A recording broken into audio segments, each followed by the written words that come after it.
欢迎来到新闻频道。当您订阅频道时，演员们会很高兴。暑期档大剧，赵丽颖分裂恋爱，谭松韵苦命逆袭，热巴变女战神。2025年的暑期档尚未正式开场，三大视频平台爱奇艺、优酷、腾讯视频已经提前掀起一场声势浩大的剧集大战。无论是题材类型、主演阵容、拍摄质感，还是营销手段，每一部作品都在挑战国产剧的天花板，试图以不同的风格和受众定位争夺夏日最强热度。其中，由赵丽颖主演的心理悬疑剧《在人间》，谭松韵主演的现实题材剧《我和我的命》，以及迪丽热巴领衔的奇幻动作巨制《萧启清壤》最为引人注目，被视为平台间的王牌之争。三剧风格截然不同，却各具爆款潜质，演员演技突破，制作规格拔高，宣传攻势猛烈，已然成为这个夏天最不能忽视的文娱现象。在人间，赵丽颖挑战多重人格，爱上自己的副人格恋曲。在爱奇艺率先释出的《在人间》预告片中，赵丽颖以一身银色亮片吊带裙，在异时空间中跳探戈的画面迅速刷屏全网，副人格美学赵丽颖精神分裂演技成为热议关键词。这部仅有8集，但每集时长高达70分钟的迷你剧，将心理学、异时空间、人格错位等高复杂度概念融入悬疑剧情，借助电影级制作，构建出一场令人目眩神迷的精神迷宫。剧中，尹昉饰演的心理学教授徐天，是一位患有严重解离性身份识别障碍，即俗称多重人格的角色，每天靠服用12种药物勉强维持体内7个人格共存。而赵丽颖饰演的贾小朵正是她体内最具反叛与情感张力的副人格。戏剧冲突的核心，不仅是外部事件的推进，更是人格之间的爱情与对抗。当副人格贾小朵爱上本体徐天，这段关系是幻觉还是本能？是自恋还是病态依恋？是拯救还是毁灭？这正是导演徐冰要探讨的深层命题。值得一提的是，赵丽颖在剧中有一段著名的5人格切换长镜头，被业内人士誉为国产剧演技巅峰时刻。据提前看片的观众透露，她在一个镜头内完成从天真、冷漠、愤怒到哀伤的无缝转换，甚至连呼吸节奏、眨眼频率都随人格不同而变化，极具震撼力。而导演也借助极具象征意义的视觉元素，如巨型钟表、破碎鱼缸、多维反光镜等，形象化地呈现出主角精神的混沌与崩解。在内容之外，爱奇艺更推出一系列心理学交互体验活动，例如人格分裂测试，超过600万人参与并分享测试结果，将剧集话题精准扩散至社交媒体，实现预热破圈。更在重庆地铁站搭建人格镜子屋，46%的观众体验后当场扫码开通会员，为行业营销案例提供了一个值得研究的新范式。我和我的命，谭松韵诠释中国版阿信，一场时代女性的命运逆袭。如果说在人间代表着国产剧在精神维度的深挖，那么优酷推出的我和我的命，则扎根于现实土壤，用细腻的人物成长弧线勾勒出一个女性从社会边缘到企业高层的逆袭图景。该剧由茅盾文学奖得主梁晓声原著改编，其亲自参与剧本监修，并称女主方婉之的成长经历为中国版阿信加大长今。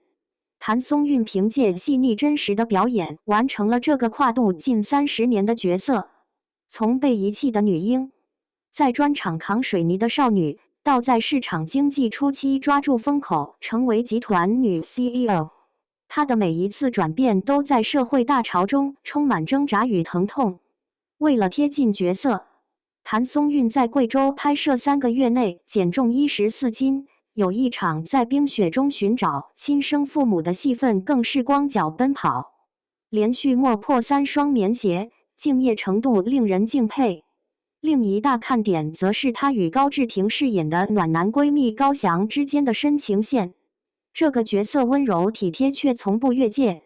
在女主最困难时偷偷攒粮票买皮鞋，在她被工厂欺负时挥铁锹挺身而出。这段知己以上、恋人未满的情感不仅打动无数观众，也被视为打破传统男女主爱情模板的一股清流。制作方面，该剧可谓极致追求还原感，剧组一复刻了1986年贵州纺织厂的真实场景，动用300台真老式缝纫机、28辆凤凰牌自行车，群众演员用的汽水是真实的北冰洋玻璃瓶版本，连衣服上的纽扣与袖章都根据历史照片定制。央视提前审片后给予极高评价。深圳改革开放史料馆主动申请将该剧部分场景列为教学素材，是少数被列入官方文化研究资料的国产剧之一。优酷更大胆在全国5000家新华书店设置扫码点，前2集供公众免费观看，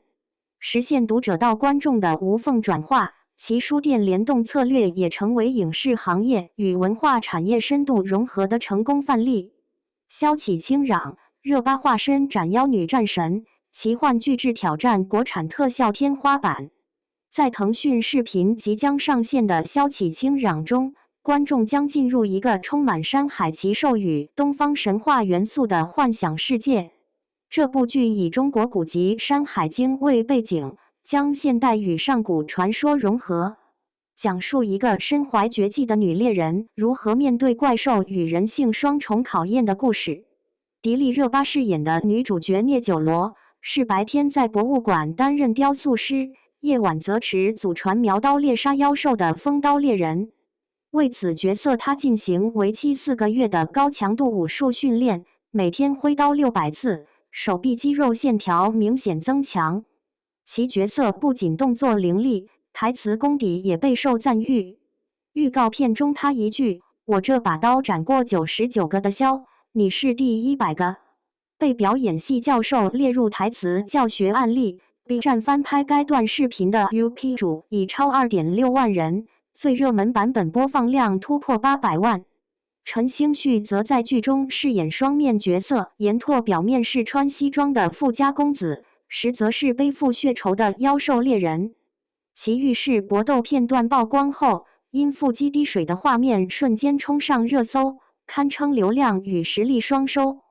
更令人惊喜的是，《山海经》中出现的17种妖兽，如征亚与鹰昭等，全部以原文形态还原，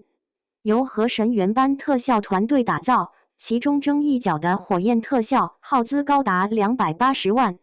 创下国产剧单个怪兽建模费用纪录。制作组更在地下墓穴场景中动用12吨真沙土，采用实景拍摄，融合虚拟现实，力图呈现一部属于中国人自己的山海奇幻史诗。而腾讯在周边经济上的开发也颇具野心，推出迪丽热巴等身手伴与陈星旭同款苗刀，售价1999元。不仅预售即售罄，在二手平台上甚至炒至1.2万元，成为当下最热门的影视周边产品之一。平台之战、营销破圈、生态联动，暑期档已成全面战争。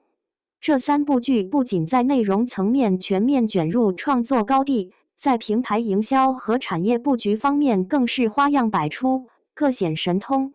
爱奇艺借助心理互动测试制造话题裂变，优酷借新华书店将剧集打入文化场景，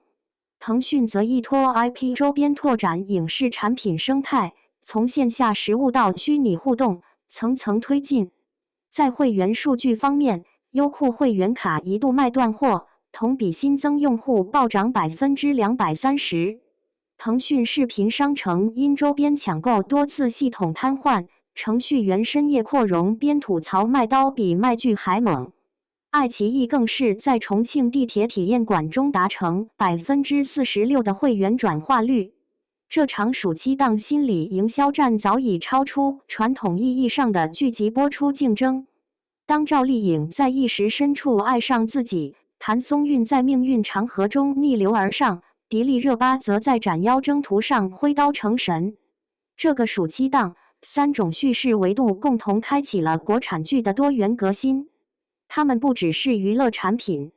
更是创作者对社会、个体与幻想世界的一种艺术回应。在3剧齐发的热潮之中，谁将最终赢得观众青睐，成为2025暑期档的最大赢家？或许答案尚未揭晓，